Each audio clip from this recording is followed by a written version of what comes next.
Blaine, Alan Cockrell with ABC, hitting coordinator with the Arizona Diamondbacks. I'm going to run through your video today, take a look at your swing. I'll just talk through some things that I see, and later we'll slow things down a little bit and draw some lines, and I'll show you a little bit of what I'm talking about. You know, your setup position to me looks very good, looks very balanced, looks very under control.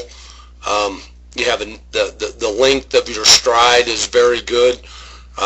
Maybe slightly a little bit open in your stance. Let's be careful that because we're slightly open with our stance that we don't step out even more. That has a tendency to open up our front hip, and it makes it difficult to handle the pitch away. But overall, very good balance. I see that your lower half starts to drive, and I see one thing with your hands. Your hands get ahead of your connection a little bit, and I'll definitely draw some lines here to show you what I mean. But when the back knee starts to drive into the front leg, we want the elbow to slide underneath our hands, and when that elbow slides underneath, then our hands and our elbow and our back hip will all line up, and that's called the connection. That's when the lower half leg drive passes off the energy and the power and basically the bat speed. It passes it off to the hands, and I see your hands getting slightly ahead of your connection a little bit, and that's going to make it a little difficult to not hit the ball away, because I think you're in a good enough position to where you can handle the ball and hit the ball on the outer half, but to hit the ball as hard as we possibly can without trying to exert any more effort and energy than what I see here in this video, because it looks like you control your effort level very, very well. But what I'm talking about is, and I'll just slow it down and we'll start drawing some lines. When we get to this foot down, foot touch position right here, you know, we want to see equal bend in both knees, and we got that. We want to see the knees inside the feet. We got that, okay? Now, we want to make sure that the stride line right here doesn't continue to open up towards the third baseman, but right now everything looks pretty good. We want to see that the hips are pretty square to home plate. We got that. Shoulders are squared up. Hands are shoulder height. Separation is outside the torso of the body behind the back knee. We've got that. We want to see the head directly over the belt buckle, which is an attacking position, and we have all that. Everything looks really, really good at this point, okay?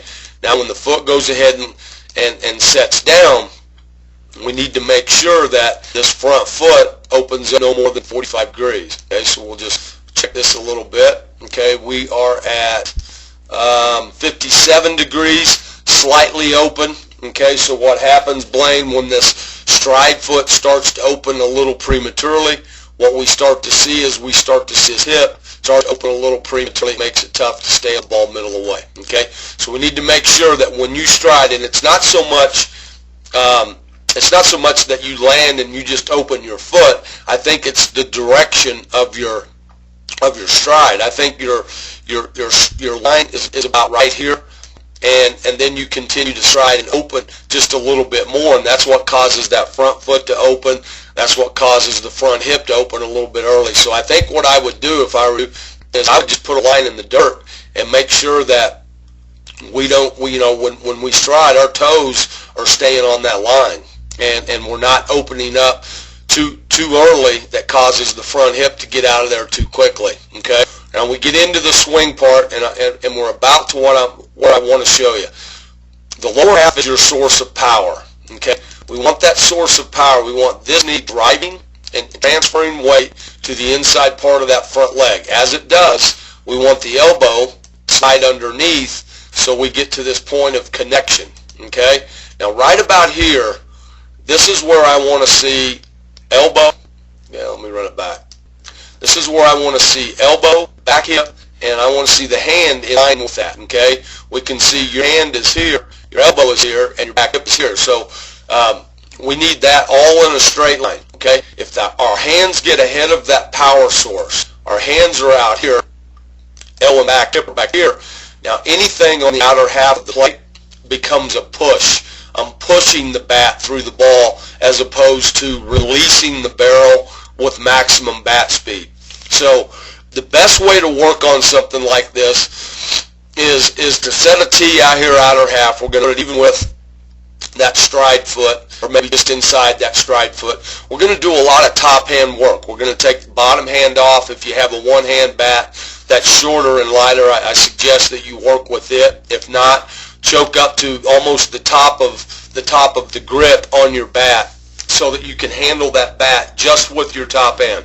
Now do everything you do in your load, get to the positions that we talked about. Maybe consider keeping a line in the dirt, or if you're in a cage, maybe putting some tape down so that our feet don't open up too much, to open up that front hip. But my main concern is when that back knee goes, the elbow slides under the hands, and then when we start to transfer weight, then the hands will catch up, and we've got that line where it's hand, elbow, back, hip are all in line right here. That's the connection. Now the analogy that I use is basically from this point we want to skip a rock. So if I were going to skip a rock and do so from a hitting position, my hand will go back like it does in the load, the elbow will slide underneath, the hand will get in line with my elbow and my hip, and then I'll just keep my hand extending so I can keep that rock flat to skip it as many times as I can across the water. If that hand gets in front of the elbow or the back hip, I can't release the rock, keep it flat in order to skip it across the water. Okay, the other analogy would be hammering a nail sideways. If I lead with the butt of the hammer and then I release the head of the hammer, I'm staying palm up, I'm getting maximum speed of the hammer going into the nail so I can drive it into the wood. If I get the head of the hammer ahead of the butt of the hammer, then I'm pushing the nail into the wood. It's not an effective method to get the nail to drive into the wood. So we want the elbow to slide under the hand, and as it slides under, now the hands start to work forward, but we get to that connection point to where now you could release that bat to here, down in this direction, you could release that bat to here, and you would get this type of extension through this ball middle away. And really that's the only thing that I see that I think that we can work on to improve your swing. But your top hand, basically your top hand gets ahead of your connection, which on the pitch middle away causes us to push the bat through as opposed to releasing it or skipping that feeling of skipping the flat rock across the water. Let the elbow slide underneath, the hand, the elbow, the back hip connect, and now you release the head of the bat, keeping that top hand palm up, and that will allow for your bat to extend through contact and through this ball, and that's how you get maximum bat speed on the pitch away.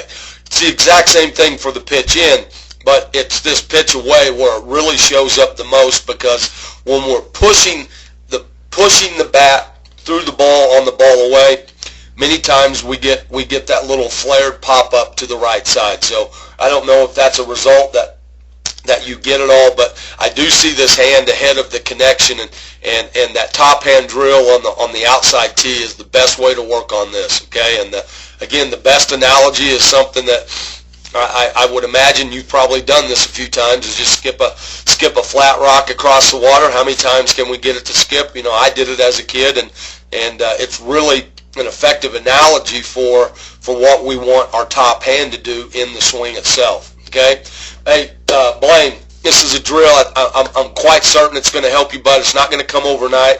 You're probably going to have to bang 30, 40, 50 balls a day for 2-3 weeks before this becomes second nature to you, and you kind of retool that whole muscle memory thing. But when you do, it's just going to help you become more of a complete hitter and being able to cover both sides of the plate with equal ability. Okay, bud, thanks for coming.